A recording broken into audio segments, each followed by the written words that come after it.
Assalamualaikum warahmatullahi wabarakatuh. Selamat sore, apa kabar semuanya? Bersama saya Hendra Cabe, tuan rumah dari Adabai Podcast. Kali ini saya kedatangan seorang tamu nih, dua orang tamu yang luar biasa. Kita akan berbincang-bincang sedikit menghadapi gelombang ketiga COVID-19 di negara kita, bahkan di dunia. Kita kedatangan tamu, yang satu adalah seorang yang concern di dunia masyarakat, dan sosialnya juga lumayan oke. Kita sambut Bang Amang. Oke, Bang Amang. Satu lagi Bang Tino. Oke, Bang Tino, Bang Amang. Kita sedikit ngopi ya Bang. Ngopi sore nih. Ngopi ngobrol pintar. Oke. Terima kasih atas kehadirannya di studio mini di Adabai Podcast, Bang Tino sama Bang Amang. Kita ngobrol-ngobrol sedikit mengenai mungkin nggak sedikit basi kali ya. Iya. Tapi menarik juga Bang. Masih menarik. Kita bicara masa depan ini sebenarnya. Iya. Kita mikir untuk masa depan ini. Karena serangan gelombang pertama dan gelombang kedua itu sangat dahsyat. Sangat dahsyat. Oke, kita ngobrol pertama ke Bang Amang. Bang Amang, saya pengen ngulik-ngulik sedikit nih Bang Amang. Bagaimana vaksin ya? Vaksin di khususnya di Kota Depok dan umumnya di Indonesia, seberapa tingkatannya sih atau target-target yang sudah dicapai, apalagi di kategori lansia Bang Amang? Ya, terima kasih. Kelompok lansia ini cukup sebuah kelompok yang eksklusif sebenarnya, dan punya nilai resiko yang tinggi dibanding yang mereka yang usia dewasa atau produktif ya, usia 17 sampai 45 tahun. Tapi lansia ini banyak masalah sebenarnya, Jadi dari kalau saya baca di beberapa informasi dan data nasional, ada dari targetnya 21,5 juta orang lansia yang divaksin. Targetnya ya baru 40% yang baru divaksin. Baru 40%. Ya, baru 40%. Kendalanya di mana Bang Amang ya? Ya karena kendalanya, kalau bicara kendala banyak ya. Hambatannya apa nih kira-kira Bang Amang? Tapi secara universal itu ada hambatan kan, karena di kelompok lansia ini banyak terutama penyakit penyakit ya, bawaan ya. Ya karena vaksin itu juga harus ada standarnya ya, mereka sehat dan tidak punya penyakit lain itu bawaan, penyakit gula kali ya. Biasanya orang-orang lansia itu banyak penyakitnya, komorbidnya. Dari angka 40%, saya pikir ini angka yang cukup masih kecil ya dengan nilai risiko. Ini kalau misalkan menghadapi varian gelombang ketiga nih, bisa lumayan dahsyat sih nanti. Ya kan? Diprediksikan itu gelombang ketiganya di bulan apa Bang Amang? Kalau berapa ahli epidemiologi bilangnya ada di bulan Desember, tapi mudah-mudahan enggak ya. Mudah-mudahan enggak. Prediksi kan kadang bisa tepat, iya. Bisa enggak. Saya pikir sekarang ini lagi gencarnya vaksin nih ya. Di Indonesia dan di beberapa daerah, bahkan di RT RW udah ada sekarang. Iya, sekarang sampai di grassroots pun sudah melakukan hal itu. Saya pikir kalau jumlahnya dan masif seperti ya bulan kemarin, saya lihat angkanya cukup lumayan ya, juga hampir 60% ke atas ya. Tapi kalau dikebut sampai Desember sudah mencapai 80 sampai 90%, wah itu masih gelombangnya nggak seperti yang gelombang kedua kemarin. Iya. Ya artinya ada nilai gelombang kedua yang bagus, tapi bukan berarti kita dengan vaksin dan protokol kesehatan harus dipakai juga, masker, cuci tangan. Jarak itu yang sebenarnya. Sekarang ini kan lagi gencar-gencarnya mengenai sekolah Bang Amang ya. Dari lansia kita bahas lagi ke anak-anak sekolah itu. Kira-kira penerapan apa yang harus dilakukan untuk menjaga dan sampai anak-anak kita atau adik-adik kita yang sekarang sudah mulai offline Nah, menjadi salah satu ya ramai lagi gitu. Ya, kalau saya baca kemarin tuh Kemendiknas juga dengan Kemenkes juga sudah membuat mekanismenya ya, mekanisme tatap muka belajar di sekolah gitu ya. Saya lihat kemarin juga ada misalkan kapasitasnya berapa orang di dalam ruangan, terus ada standarisasi protokol kesehatannya, terus ada peran guru dalam pemantauan aktivitas di sekolah. Tapi yang menjadi sulit yang untuk mengukur ketika dia keluar dari sekolah dan pulang ke rumah dan pulang nggak nyampe di rumah nih. Ya ini menjadi masalah kan. Itu bagaimana, itu yang belum saya pikir belum bisa dilihat tuh bagaimana strateginya untuk anak-anak sekolah ya, ketika dia selesai belajar dan dia balik ke rumah, nggak usah nongkrong, nggak usah ngopi atau main temannya gitu ya. Itu bagaimana caranya, itu yang belum tersampaikan, belum saya dengar ya. Strategi apa yang harus dilakukan. Tetapi muatan edukasi protokol kesehatan itu saya pikir sudah lumayan bagus ya. Banyak di Depok sudah banyak orang pakai masker ya. Tapi ada beberapa daerah kalau saya kemarin sempat sama teman-teman sama BNPB di beberapa daerah banyak tuh yang nggak pakai masker tuh, khususnya di pasar. Kenapa saya nggak mau pakai masker? Gitu, mahal, sayang uangnya.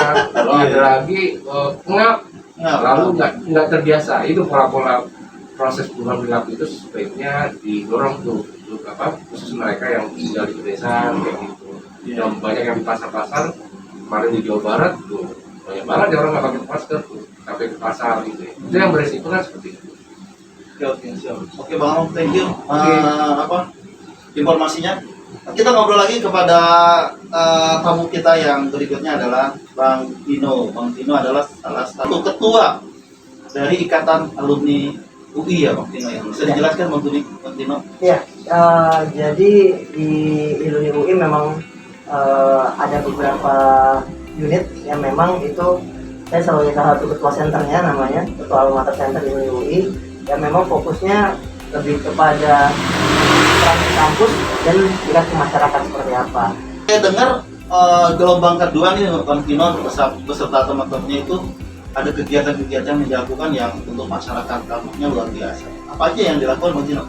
Ya, jadi memang kami sebenarnya dari awal sejak pandemi datang, sebelumnya kan dalam setiap tahun kita punya program sampai 100-an kalau dari Alumni UI ya.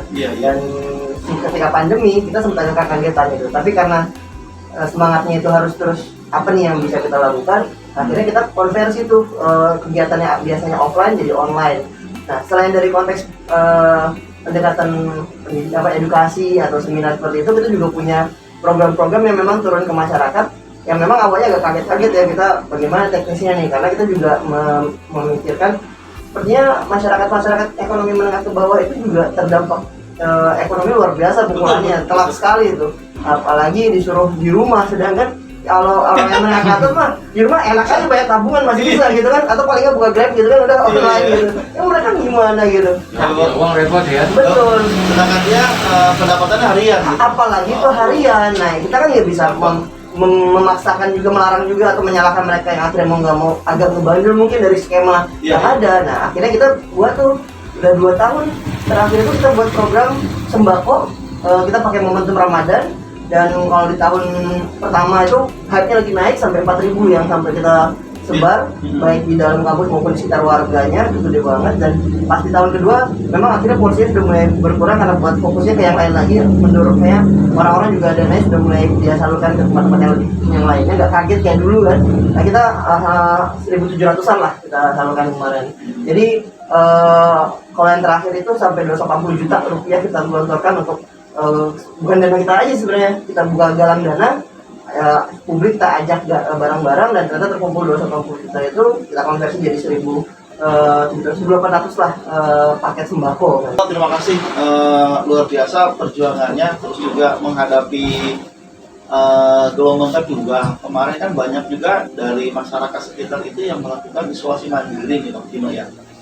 isolasi mandiri. Terus saya dapat informasi bahwa ada kegiatan yang dilakukan oleh Bang Pino dan tim itu care terhadap masyarakat yang melakukan isolasi mandiri. Apa aja sih langkah-langkahnya itu Bang Pino, ataupun kegiatannya seperti apa sih? Iya, jadi memang kita mengawali dari sebuah kegelisahan ya. Apalagi kita memang saya masuk tim COVID di beberapa tempat juga, walaupun itu sifatnya relawan ya. Iya. Baik di Uni maupun di Biman juga gitu. Terus saya merasa udah berbuat banyak nih, tapi yang paling ngeri ketika ternyata mulai di sekitar rumah saya sudah mulai pas depan mata ini. Tapi yang menariknya lagi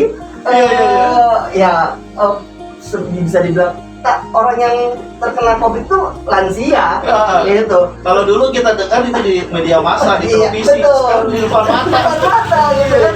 Bahkan cucunya itu yang biasa main ke rumah anak saya. Aduh. Kan susah juga kan anak itu keping kan ya. Ya kita batasi lah mereka main. Dan situ akhirnya saya mikir, saya coba gali, dampingi, ternyata ada mindset yang cukup menarik muncul yang harus digali, yaitu merasa aib. Oh, itu dia tuh. COVID itu aib gitu. Apalagi bagi orang-orang yang tidak percaya COVID. Itu sesuatu yang sulit untuk diterima gitu kan. Ada stigma ya? Ada stigma. Ada stigma. Aib itu ternyata muncul dari stigma itu warga. Nah, ternyata tidak bisa lepas juga bahwa itu muncul juga aksi reaksi Bang Hendra. Jadi ada akhirnya tidak lepas juga dari orang lapor bukan dibantu, malah dikucilkan. Nah, jadi air itu semakin mengental. Jadi akhirnya buat apa gue lapor gitu kan. Terus giliran lapor pun terbung, apalagi yang kasihan kalau kepala keluarga kan. Kalau kepala keluarga gue lapor malah gue ditahan, nggak bisa nyari uang dan gue nggak dikasih bantuan apa-apa gitu kan. Betul. Akhirnya dari situ itu PR berat karena udah sampai mereka sembunyiin itu bener-bener cakep banget dan kita nggak bisa nyalahin juga kan. Apalagi orang tua kita juga harus topan juga gitu. Akhirnya yang kita bangun ternyata itu terjadi banyak ternyata di sekitar kita gitu. Banyak yang mindsetnya seperti itu. Akhirnya kita saya berusaha, ya pertama kali saya kota kan Bang Hendra sendiri kan. Siapa yang jadinya konkret ya? Kalau konkret dah lah Bang Hendra aja kan. Nah, pas saya telepon, saya coba kontak-kontak koordinasi, mulai sekali bersambut. Dan ternyata memang masalahnya kalau menurut saya kita harus membangun kepercayaan diri pada masyarakat bahwa itu bukan COVID dan kita bisa bareng-bareng nanganin. Betul. Puncaknya kan ketika kita dengar bahwa ada warga lansia kena COVID meninggal di rumah sendiri karena ditinggal oleh warganya sendiri gitu kan. Itu yang lebih menarik. Itu ketakutan gitu kan. Nah, akhirnya itu kan dia bukannya dibantu malah ditinggalkan. Memang COVID suatu hal yang menyeramkan, tapi bukan berarti tidak bisa ditangani gitu kan. Dan kita sudah riset sudah semakin banyak berkembang sehingga pas udah kondisi kayak gitu ini harus bangun sama-sama semangat warga bareng-bareng. Dan akhirnya kita bangun, saya menggagas gimana caranya orang-orang kalau mau melapor. Nah, akhirnya saya juga digandeng sama Iluni UI, sama Biman, sama beberapa mitra teman-teman yayasan juga gitu kan, termasuk Bang Hendra dan Bang Amang itu kan mencoba menyempurnakan gitu. Ya akhirnya kita mencoba orang kalau kena COVID langsung kita respon dengan kasih bantuan. Nah akhirnya kan orang jadi terdorong untuk gue lapor biar gue dapat itu fasilitas itu gitu kan. Nah dari situ kita melihat dan ternyata responnya bagus dan terus juga kita juga sudah menyiapkan kalau misalnya kepala keluarga yang kena kita siapin tuh paket sembako. Jadi mereka tidak hanya paket fasilitas awal tuh fasilitas kesehatan, hand sanitizer, disinfektan, beserta botol-botolnya lah ya. Tapi kalau misalnya ternyata kepala keluarga kita siapin juga tuh sembako untuk sementara gitu kan, buat jangka pendek mereka biar bisa kerja lagi di luar gitu kan. Dan paling durasinya dalam waktu 7 hari harapannya udah sembuh, mereka bisa normal lagi. Nah, jadi akhirnya mereka tidak ada beban untuk tinggal di rumah atau tidak ada beban untuk menyampaikan kepada orang lain karena kita turun tangan langsung untuk gitu. Dan alhamdulillah itu nggak berlangsung lama. Alhamdulillah. Ya, bahkan saya masih ada standby tuh jumlah stok fasilitas kesehatan. Paket-paket yang itu udah jatuhnya, saya sudah slot dulu kan gitu kan. Ternyata alhamdulillah belum dipakai. Termasuk tabung gas itu. Karena kita ngadepin COVID nggak bisa sendirian ya. Harus gotong royong. Semua gotong royong harus bangun sih itu. Itu yang kemarin alhamdulillah kita bisa lakukan. Dan mudah-mudahan itu bisa berkali untuk menghadapi yang ketiga ini. Nah, mudah-mudahan persiapannya sudah matang dan timnya juga Bang Pino juga kita sudah disiapkan apabila nanti amit-amit ya gelombang ketiga muncul lagi. Betul. Tapi bagaimana kita mempersiapkan itu ya Bang Pino ya. Bahkan ini juga loh, saya ada yang terlewat. Saya sempat gandeng mahasiswa rumah ilmu kesehatan yang itu dia jadi relawan-relawan yang mereka kebetulan peserta Wisma Prestasi ya, itu alumni mahasiswa UI dari Rumah Ilmu Kesehatan yang dari berbagai kesehatan fakultas. Mereka lagi dibimbing sama salah satu tenaga kesehatan dari rumah sakit UI juga, dan itu disiapkan untuk mereka bisa mengedukasi warga, dan itu benar-benar kita udah lagi siapkan, kita update juga terus. Mudah-mudahan nanti ketika gelombang 3 datang kita udah kaget banget lah ya. Iya, nggak kayak kemarin ya. Kayak kemarin. Tabung gas susah. Padahal gratis loh oksigen. Ada persiapan. Ada persiapan. Ada persiapan. Oke. Tabung gasnya udah ready kata Bang Timo. Mudah-mudahan setiap satgas ya Bang Timo ya. Kan konsepnya setiap satgas kita punya tabung gas tersendiri. Gitu. Mudah-mudahan lah. Dan mudah-mudahan gelombang ketiganya nggak datang.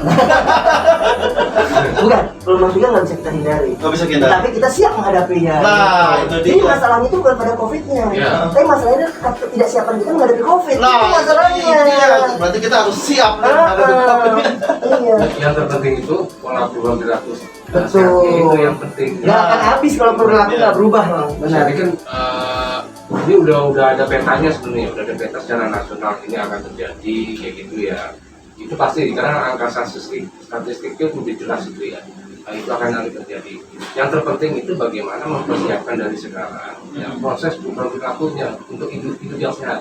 Kayak contohnya pakai masker aja, yang kecil aja ya, pakai masker, Cuci tangan. ya, pola hidup yang sehat ya, makan